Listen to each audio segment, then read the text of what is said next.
We're told that she'll be joining us soon. In the meanwhile, considered as a festival of democracy, and if elections are a festival of democracy, then they are best celebrated by news organizations. The first year in 2023, 9 state elections, massive celebration for India and definitely for the news organizations.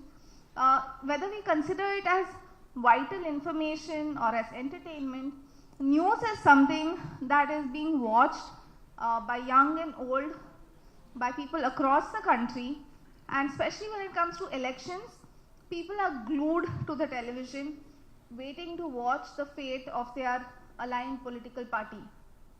Just as the dust settles down on the 9 state elections, there's the grandest electoral battleground coming up, the Lok Sabha election.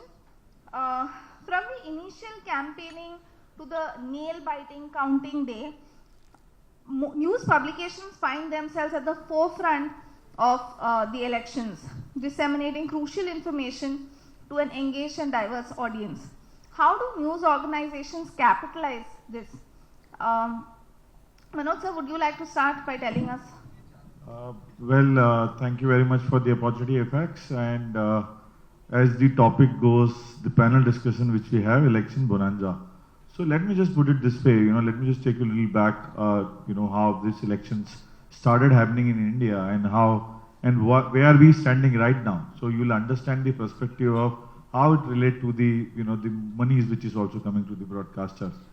So way back 1998, when EVM came into the picture, before which the paper ballot used to happen.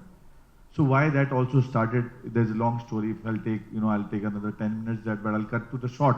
When 1998 EVM started in India, the pure purpose of that to, kind of conclude the voting in one day, which earlier used to happen in at least 7-8 days. That was a real more monetizing opportunity for the news channel versus what we have it right now. Because in a day one, as far as counting days concerned, you'll have to wrap it up everything and get the advertiser interest also. So I'm saying look at both the fronts together. And right now if you have to look at the last 2019 election which happened in India, general election, there were about 912 million eligible voters in India, out of which 67% of voting turnout happened in India. So if you ask me, real per se on the rating system, how many people were watching it? If I have to, kind of assume on my way on counting day, at least half of them were watching news channels. So do we really get that kind of money on the channels? If you ask me, the answer is yes or no.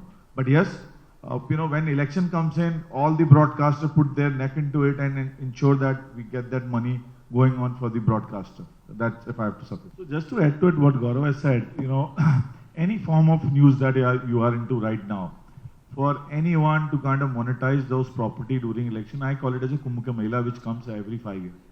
That doesn't happen every year, specifically for the general election. So the preparation for the elections really starts in the newsroom at least about 7-8 months in advance.